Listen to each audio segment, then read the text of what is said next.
Olá, bom dia, boa tarde, boa noite para vocês. Então aqui é para gravar um vídeo, uma apresentação para vocês, uma oficina sobre xilema, floema, estômato, ou estômato, xilema e floema. Então é um complemento da matéria.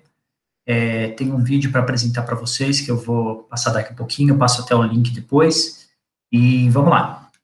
Então,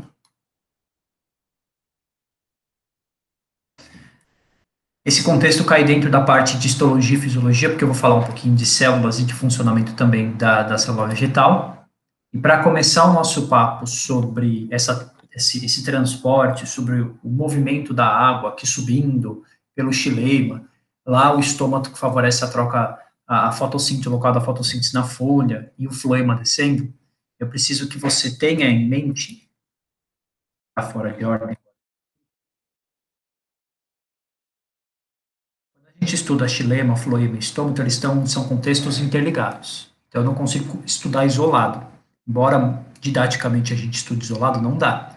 Então, todo o movimento de água entrando lá do solo para a raiz através das alterações de compostos dissoluto e solvente, até o movimento da água subindo pelo xilema, saindo no formato de vapor d'água pelo estômago, o CO2 entrando, fabricando glicose, esse movimento de glicose entrando no floema, e esse floema indo e vindo, né, subindo e descendo, tendo esse movimento de subir e descer, é um sistema interligado. Então, ele está interligado. É como se fosse o nosso sistema circulatório associado ao nosso sistema respiratório.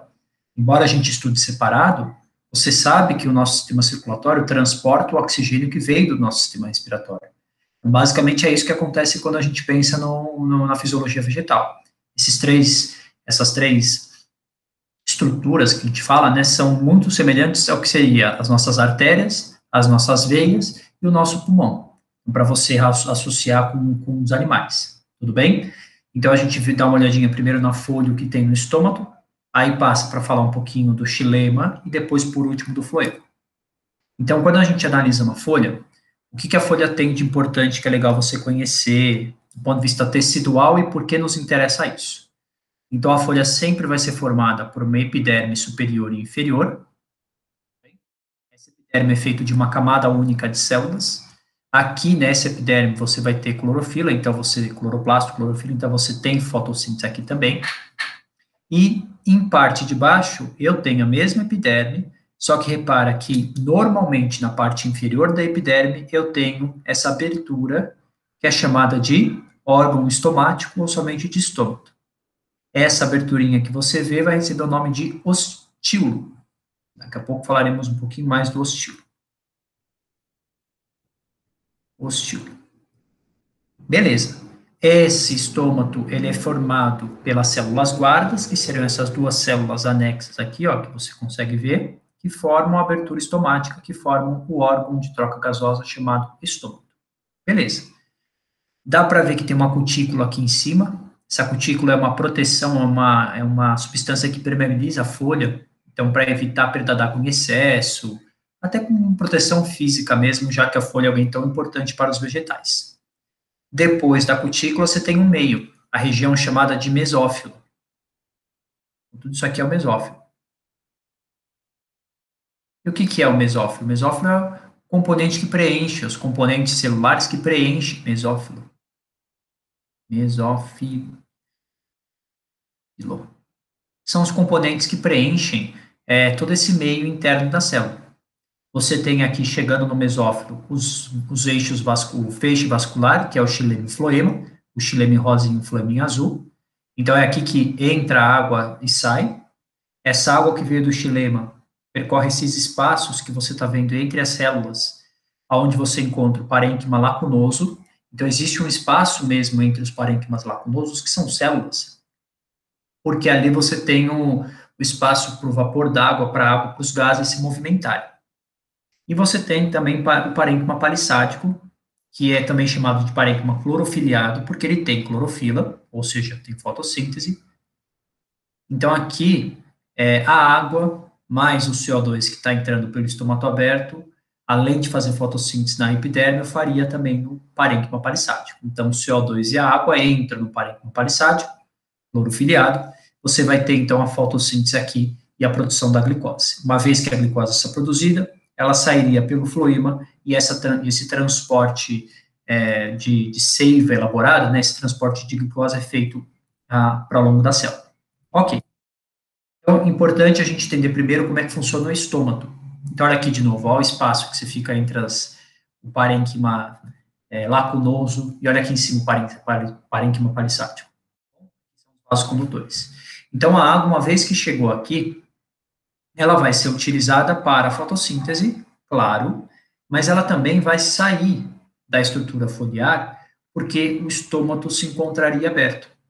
Então, toda vez que o estômago está aberto, e o estômago aberto normalmente é com luz, ou seja, de dia, normalmente, existem exceções, mas normalmente é com luz, é de dia. O estômago aberto, ele favorece a saída de água no formato de vapor. Então, o estômago aberto, além de ser o órgão de troca gasosa, também é o órgão de transpiração, ou evapotranspiração. Então, se a gente pensar que existe um movimento de água subindo lá do raiz até a folha, uma das coisas que faz a água subir é o fato do estômago estar aberto, fazendo a planta transpirar, perdendo aquele vapor d'água que estava aqui, que está saindo. Então, aquela água que chegou pelo xilema, quando o estômago está aberto, sai. Tudo bem? E isso é um movimento contínuo. Quando eu falar um pouquinho de xilema, eu vou lembrar com vocês as forças químicas e físicas da coesão e de adesão que mantém essas moléculas coladas, mas a gente vai ver com calma. Então, o estômago abriu, a água está saindo pela transpiração, ou evapotranspiração, e uma vez que essa água sai, isso cria um movimento para a água subir. Ok. Mas o que faz o estômago abrir? Quais situações você teria abertura estomática? Então, o estômago abre na presença de... Vamos escrever aqui, né? Abre. Na presença de luz, vou lembrar com vocês o porquê. Na presença de água, não posso ter escassez hídrica, porque se eu tenho um ambiente de escassez hídrica, eu vou ter a ação de um hormônio chamado ABA. E o ABA, ele é o hormônio de fechamento estomático. Então, toda vez que a planta se encontra numa situação de estresse, ela vai ter a ação do ABA. E aí, uma das consequências é que ela fecha o estômago. Então, água, luz, a concentração de potássio, você vai lembrar o porquê, então, nutrientes, e a concentração de CO2. O CO2 ele é importante para abrir estômago, porque o excesso de CO2, quando está com muita concentração, uma concentração muito elevada de CO2, isso gera a formação do ácido carbônico. E o ácido carbônico, ele acidifica o local em que você encontra as células guardas, aumentando o estresse para a planta. E esse aumento de estresse faz novamente o estômago fechar. Então, o CO2, tudo aqui seria a presença, tá? Mas o CO2 é um caso à parte, porque eu preciso de uma certa quantidade de CO2, mas eu não posso ter muito. Se eu tenho muito, fecha o estômago. Então, aqui eu vou escrever como fecha. Ó, o que faz o estômago fechar? Falta de luz, falta de água, falta de potássio, pensando que a principal hipótese para abertura é a abertura de potássio, e aqui, cuidado, excesso de CO2.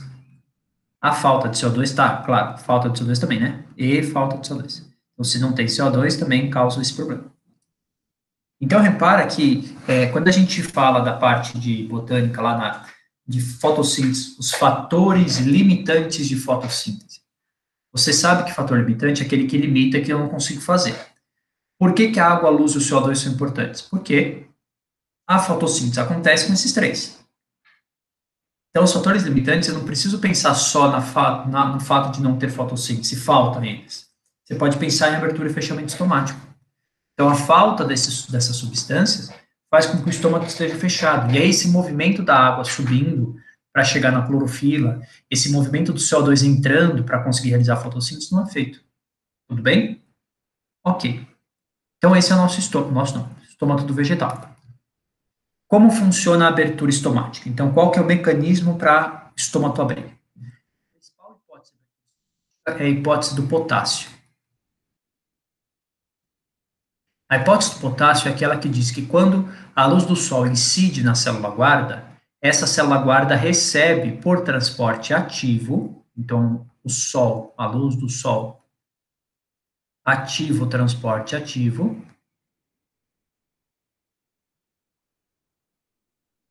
Lembra que transporte ativo é aquele transporte que gasta energia. Ativa o transporte ativo para o potássio entrar na célula guarda. E quando o potássio começa a entrar na célula guarda, imagina que a célula guarda está aqui, ó. Quando o estômago está fechado, a célula guarda se encontra flácida. Flácida é como se fosse uma bexiga que já tem um formato, quando inchado, um formato de feijão. Quando ela se encontra flácida, ela está meio fechadinha. Então, o que acontece? Uma vez que eu aumento a concentração de potássio na célula guarda, no vapor da célula guarda, a água acompanha esse movimento. Então, agora, as células acessoriais aqui do lado, ó, elas estão com baixa concentração, porque o potássio foi retirado para colocar aqui. É por isso que é um transporte ativo, você vai contra o gradiente, se aumenta a concentração ainda mais, se aumenta a diferença. Uma vez que esse transporte de potássio aconteceu, a água que se encontra nas células ao lado começam a sair dessas células do lado e entrar na célula guarda. E isso acontece por osmose. Então, só para não ficar confuso a imagem aqui, tá? Então, por osmose, a água começa a entrar na célula guarda, e uma vez que essa água entrou na célula guarda, o que acontece com essa célula guarda? Ela vai ficar túrgida, ela vai inchar. E quando essa célula guarda se torna túrgida, você consegue ver a abertura estomática. Então, ela túrgida, ela cheia, ela tem um formato de feijão, um formato de rim. Por isso que quando junta, você vê essa aberturazinha aqui, aparece. Esta abertura é chamada de ostíolo, é a abertura estomática. Tudo bem? Uma vez que a luz do sol se vai, o potássio começa a sair por diferença de concentração, o potássio saindo, a água acompanha esse movimento, o estômago fecha. Então, olha o gráfico aqui de vestibular. Células flácidas, a água e o potássio estão saindo, célula túrgida, ou seja, abertura estomática, luz, potássio e água. Tudo bem? Então, uma vez que eu tenho as condições adequadas... Ah, esqueci de colocar aqui, né? Ó, o fechamento também dá por aba, porque todas as situações é o estresse para a planta, e aí entra em ação o hormônio ABA, o hormônio de fechamento estomático, tá? Então, uma vez que você entendeu ou relembrou como é feito essa abertura estomática, você então consegue entender agora como que acontece esse movimento para cima. Porque se você pensar no xilema e floema, existe uma diferença bem clara entre o xilema e o xilema e floema. Xilema sempre subindo. Então até brincam, xilema chove. Xilema chove. Então o xilema sempre subindo. E ele sobe mais ou menos, claro que existe mas só para você entender, por dentro, pelo meio. Ele subiria pelo meio, levaria essa água até as folhas, fotossíntese, transpiração, e aí parte dessa água que está no xilema volta para o floema e fica o movimento de descida. O floema, a gente considera que desce, mas o floema tem um movimento não só descida, ele tem um movimento de subir e descer, porque a gente vai ver que esse movimento é um pouquinho diferente. Mas o xilema só sobe mesmo, sobe pelo meio. Então, xilema subindo para cima, subindo para cima é pelo lado, mas xilema por dentro subindo, e o floema seria por fora desses vasos descendo.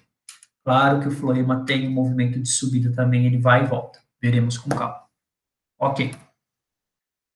Então, agora eu passo a explicar um pouquinho para vocês, pelo menos lembrar essa parte inicial, da raiz e da absorção de água pela raiz. Porque aqui também tem a ver com o movimento do estômago, tem a ver com o movimento da água subindo. Então, imagina que a água está sendo perdida pelo estômago aberto, e eu tenho uma pressão, então, para a água entrar. É um movimento contínuo. A água sai por cima, olha as mãos, ó. A água sai por cima, a água entra por baixo. É um movimento contínuo, saiu por cima, entrou por baixo.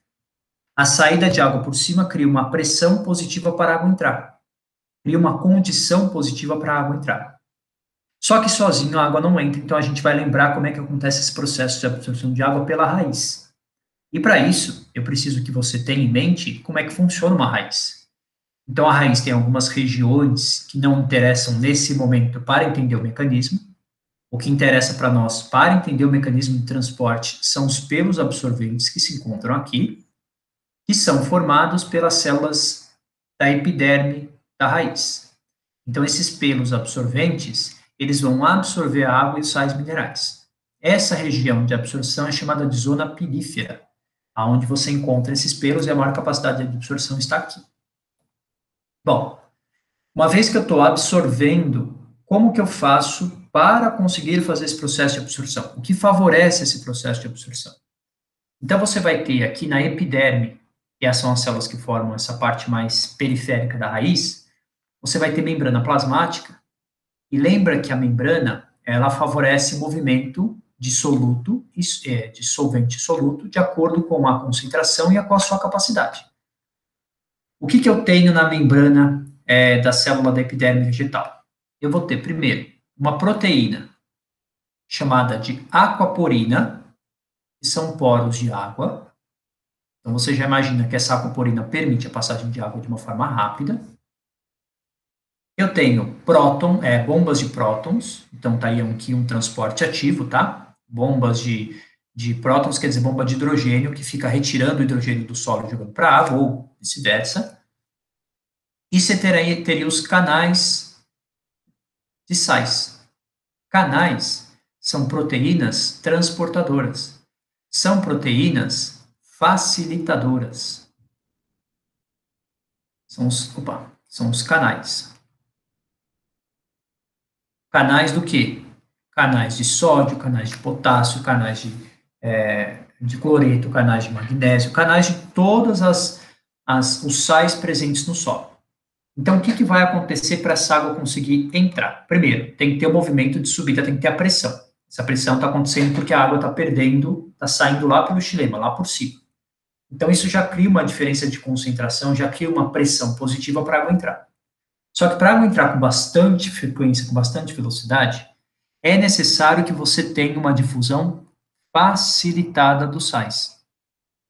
E o que é difusão mesmo? Para quem não lembra, a difusão é a passagem do mais para o menos.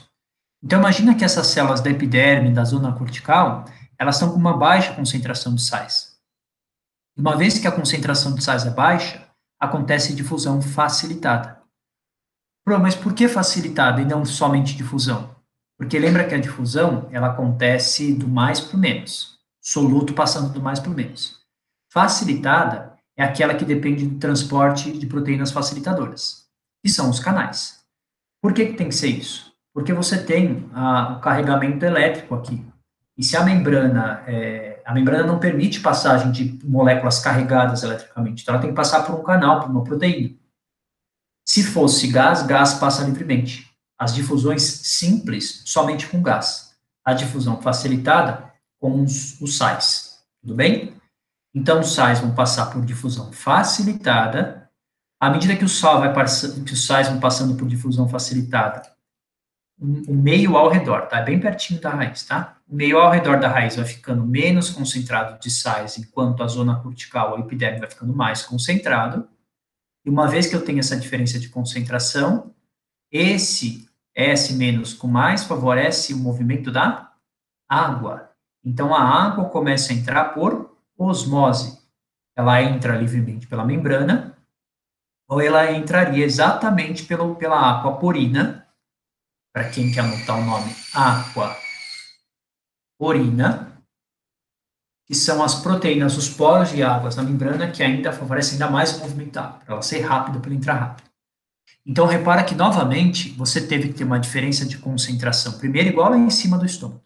Então, entrou primeiro os sais, que aqui não é transporte ativo, é passivo. Mas entrou primeiro os sais, e depois esse movimento dos sais, a água acompanha. Então, a água consegue entrar pela raiz, por osmose, pela diferença de concentração. Beleza? Uma vez que entrou, ela vai ter esse movimento entre as células ou por dentro das células, e eu chego no xilema. Aí, então, eu começo a ter o movimento da água subir.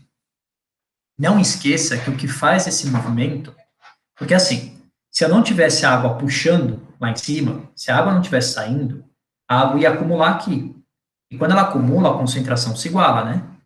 Então, não ia adiantar. Então, esse é um problema. Quando a planta está encharcada, solo encharcado, e e ela está de noite, então, se você regar a sua plantinha à noite, a raiz fica encharcada. Isso não é interessante, porque à noite a transpiração é pequena. Se a transpiração é pequena e ela não tem a gutação, que poderia acontecer, mas se ela não tiver essa situação, essa planta vai sofrer um problema sério, porque ela vai igualar as concentrações do meio e ela não vai conseguir fazer o movimento da água. Então, além disso, a raiz encharcada favorece proliferação de fungos, você cria um ambiente propício para a raiz morrer, ela apodrecer e morrer. Tá? Então, nunca rega a sua plantinha de dia e de noite, sempre de dia. De preferência quando o dia está nascendo, para ela conseguir ter esse movimento da água para as primeiras luzes, para a primeira luz, favorecer esse movimento. Ok? Tem um processo chamado de seca fisiológica, que acontece com a raiz quando ela se encontra numa situação que o solo está muito concentrado. Então, você salgou o solo, você colocou ali os componentes de sais em grande quantidade, você usou água do mar, tem uma questão que fala sobre usar água do mar para hidratar as plantas, e isso cria uma situação desadequada para esse movimento. Porque na seca fisiológica, o que acontece é que a concentração de sais ao redor da raiz é tão alta, tão alta, tão alto, que não dá tempo, mesmo que você tenha esses sais entrando, é tão pouco sal que entra comparado com o que tem lá fora, que a água começa a se movimentar no sentido contrário. Ao invés da água entrar por osmose, como a raiz está menos concentrada que mesmo ela fazendo troca, ainda se encontra menos concentrado, ela vai começar a perder água por osmose.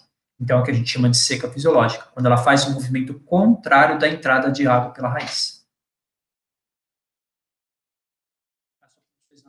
Onde que é o xilema e o floema, tá? Então, por isso que a gente fala o xilema por dentro, né? O floema mais por fora. Isso não tem relação direta com o conteúdo que nós estamos vendo ainda. Beleza. Então, uma vez que o xilema, que a água entrou pela raiz, eu vou ter um movimento do xilema subindo. O xilema sempre subindo para a folha, porque é na folha que você tem a pressão positiva para a água subir.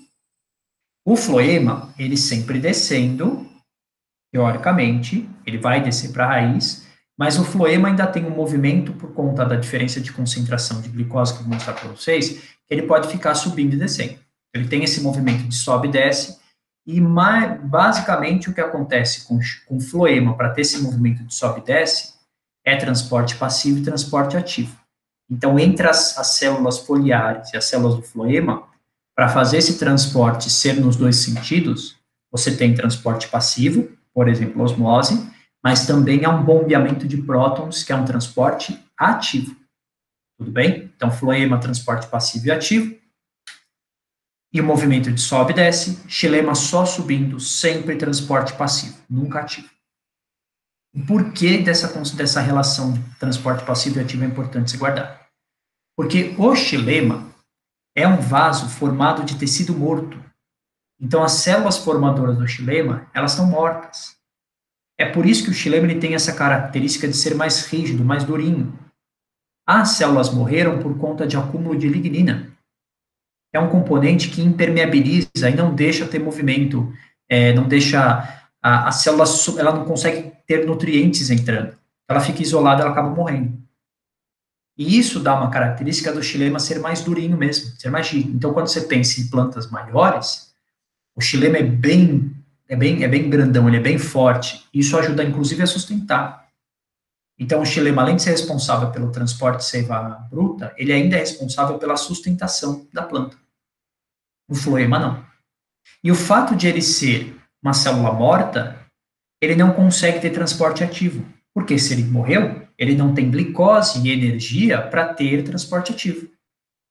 Já o floema é feito de células vivas, transporta sebo elaborado. Como ele é feito de células vivas, ele é uma célula que está viva, ela consegue ter esse movimento tanto de passagem por diferença de concentração, transporte passivo, quanto ativo. Tudo bem? Beleza? Num esqueminha como esse, ó, o xilema sempre caulinar no meio, saindo, pode até sair por raios, né? E o floema sempre por fora. O xilema nessa imagem ele é rosa, porque a lignina dá esse caráter rosa. enquanto o floema fica vermelho, fica azulzinho assim. Então, olha que imagem legal para você ver esse movimento. A água entra pelo solo por osmose e pelo transporte passivo de sais pela difusão facilitada. Uma vez que a água entra pela raiz, ela vai percorrer todo o caminho do xilema, dos vasos do xilema, ela vai chegar até na folha, onde, estômago aberto, você sai a molécula de água no formato de vapor. Essa é a transpiração, essa transpiração que causa essa pressão para a água subir. Só que só essa pressão para a água subindo não é o suficiente para fazer essa água subir. Eu preciso de mais algumas forças que fazem a água subir, porque a transpiração é fundamental. Mas sozinho ela não teria causado essa pressão, essa tensão para subir. Então, além de você ter a transpiração que favorece esse movimento, as moléculas, o vaso do xilema, do floema, o vaso do xilema, ele é um vaso pequeno, primeiro, com diâmetro muito pequeno, muito duro, então não é elástico, ele é muito durinho. Isso faz com que as moléculas de água, elas passem uma por uma pelo xilema, todas alinhadinhas. Então existe uma adesão à molécula de água à parede do xilema, porque o xilema é tão apertadinho, que a água, a molécula de água bolinha, ela passa colada no xilema. Ela está aderida. Então é como se eu tivesse uma bolinha passando por um ambiente muito apertadinho.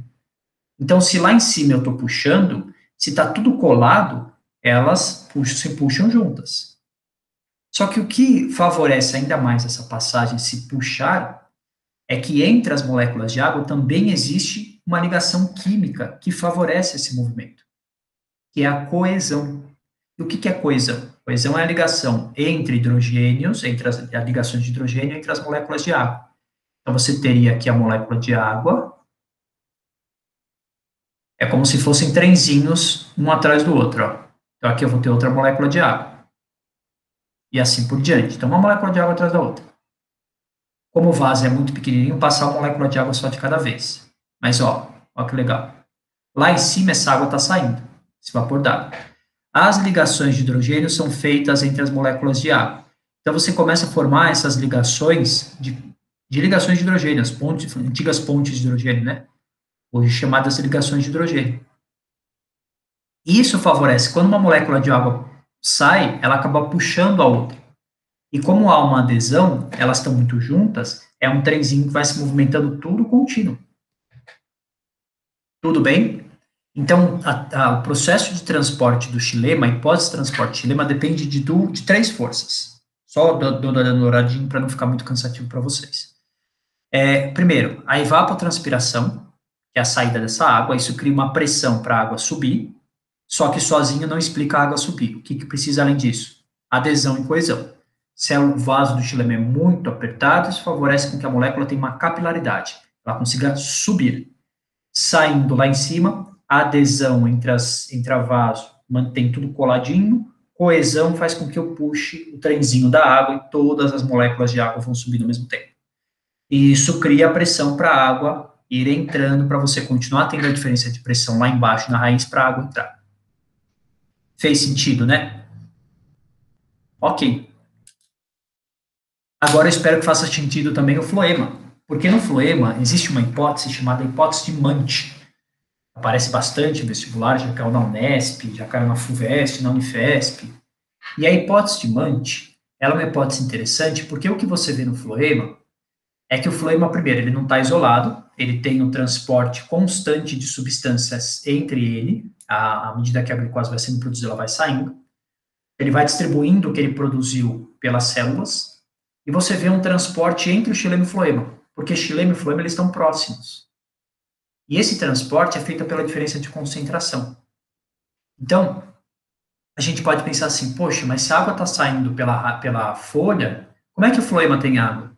Porque parte da água que está no xilema sai do xilema e vai para o floema, para continuar esse movimento de ciclo. Então, por isso que o xilema, a água do xilema, a gente pode falar que sobe. Porque ela fica assim. Como que ela faz isso? Então, vamos lá. Imagina que o xilema está chegando à folha. Só que lá na folha, você já tem a produção de sacarose, de glicose, lembra que sacarose é um disacarídeo? Lá na folha. E essa folha começa a passar essa sacarose para as células. essa célula entra, essa sacarose entra no vaso do floema. Então, aqui eu tenho uma alta concentração de glicose, enquanto no xilema eu tenho uma baixa concentração desse soluto. Se eu tenho diferença de concentração, o que acontece com a água que está no xilema? A água do xilema começa a passar para o floema. Essa água aqui vai lá para a folha, fotossíntese, ou sai na evapotranspiração. Então, agora eu tenho um vaso com sacarose, com a glicose, e com água. E isso favorece o movimento de descida. À medida que eu vou descendo, eu vou deixando a glicose para as células da raiz, vou deixando as glicoses para as células do caule. Então, a concentração de glicose vai diminuindo. Concentração de glicose diminuindo, aqui vai ficando menos concentrado. Aqui no xilema, a concentração, embora seja pequena se comparado lá em cima, é que aqui a concentração era muito alta, então não é que não está concentrado, é que aqui é mais do que aqui. Quando o xilema está saindo da raiz, ele está saindo com sais, então aqui você também tem concentração de soluto. E quando este vaso do xilema, com essa concentração de soluto, encontra o vaso do floema, que já não tem uma concentração de soluto, por quê? Porque a sacarose já saiu, a glicose já saiu, o movimento da água volta a entrar pelo floema, volta a entrar pelo xilema. Por que que volta a entrar? Porque agora você criou uma diferença de concentração para a água passar do floema e entrar no xilema. Então, o movimento do floema é algo assim, ó, vai e desce, vai, sobe. Então, ele fica nesse desce, só entra no xilema e sobe novamente. Então, ele fica assim.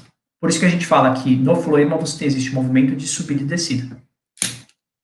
Tudo bem? Deu para entender a hipótese de Bunch? Isso aparece no vestibular? Aparece um pouquinho, sim. Você tem que ter uma noção básica da hipótese de Bunch, desse movimento do floema, de passar por conta das diferenças de concentrações. Ok? Beleza? Esse é um conteúdo legal de se conhecer, que quando você corta, faz um anel de Malpighi, que é um corte que você faz no tronco, isso pode causar uma consequência de diminuir o fluxo de floema para a raiz. Então, se você faz um anel de Malpighi no tronco, você corta, você tira um pedaço, seria mais ou menos retirar aqui, ó, faz um corte para retirada até aqui, ó. Essa retirada, esse anel que você faz, ele causa a morte da planta, porque se for feito no caule, não chega floema na raiz. Não chega no floema, não tem glicose. Se for feito num galho, onde você teria um fruto, isso é uma estratégia para aumentar a produção de frutose, de sacarose do fruto. Porque se você faz esse processo num galinho, onde tem a ponta um fruto, a consequência é que a glicose que está sendo produzida pelas folhas, aqui, ó, que é a folha, aqui é o fruto, tá? A glicose que está sendo produzida pelas folhas, a sacarose, como você fez um anel de Malpighi nessa região, ela não tem para onde ir, então ela começa a acumular no fruto. Esse fruto vai ficando maior e mais doce. É uma estratégia que você teria para aumentar a produção de sacarose, de frutose e de glicose no fruto. Tá bom, minha gente? Então, eu espero que vocês tenham aproveitado esse conteúdo extra. Qualquer dúvida que vocês tiverem nessa semana aí, pode mandar no Facebook. Ah, não. Não. Esqueci. Vamos ver o vídeo. O vídeo que mostra esse processo que eu acabei de explicar para vocês. Olha que vídeo bonitinho. Aqui você tem as células do floema, do xilema, o tecido do xilema e do floema, e ele vai mostrar um pouquinho do que eu falei na sala para vocês, na aula, que é a epiderme, ele vai mostrando as partes, né? Então, a epiderme, o mesófilo, aqui o parênquima palissádico, que ele chama de mesófilo palissádico, que é a mesma coisa, tá? E aqui o mesófilo esponjoso, também chamado de parênquima lacunoso, que são aquelas lacunas. Então, é nesse espaço que fica dissolvido o oxigênio, o CO2 e o vapor d'água. Esse aqui é o nosso estômago do vegetal. Então, é aqui que você tem a troca. Então, vamos ver o movimento aqui rapidinho. Xilema e floema, xilema em azul, floema em vermelho. E ele vai mostrar esse movimento da água. Então, a água subindo pelo xilema, saindo por cima, criando uma diferença de potencial, uma diferença de potencial para você ter esse movimento da água. Então, olha aqui o xilema entrando na folha, ó. Esse xilema entra na folha e começa a sair por vapor d'água, além de entrar nas células para a realização de fotossíntese. Como que aqui ele vai especificar o vaso, eu não falei tanto do vaso para vocês, porque não era o intuito da aula, né? Não era uma aula de histologia, era mais de movimento de xilema e floema. Então aqui, ó. Olha as bolinhas da água, que parecem trenzinhos, uma coisa a outra, uma aderida à outra. Então é esse movimento que faz essa água subir. Então aqui você tem a adesão da água à parede do vaso, do xilema, e aqui a coesão das moléculas, ó. Coesão, ligação de hidrogênio entre o hidrogênio e o oxigênio. Então, uma vez que aquelas bolinhas de água começam a sair pela folha, isso vai criando uma tensão para subir. Ao mesmo tempo, essa tensão faz com que a água na raiz consiga entrar. Então, aqui você tem o solo, e aqui é as células epidermes do meio. Diferença de concentração, eu vou ter a passagem, por exemplo, de soluto dos minerais do solo para a raiz. Difusão facilitada, esse é um transportador, uma proteína de transporte. A água passa por osmose, mas também passa pela aquaporina, que seria essa proteína de passagem de água, esse canal de água. E isso vai criando essa situação para a água poder subir continuamente. Já os vasos do floema,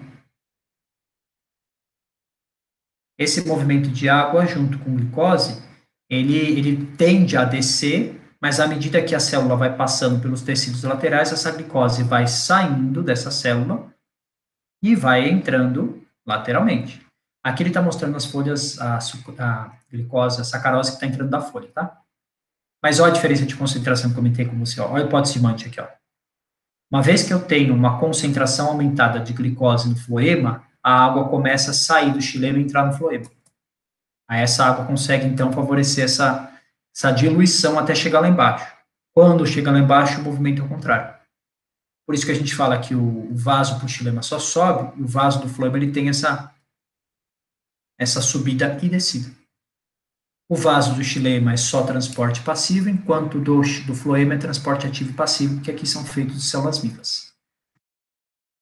Beleza? Então é isso. Esse é o nosso conteúdo extra de xilema, floema e estômato para vocês. Um beijo a todos, fiquem bem, até a semana do dia 23. Tchau, gente.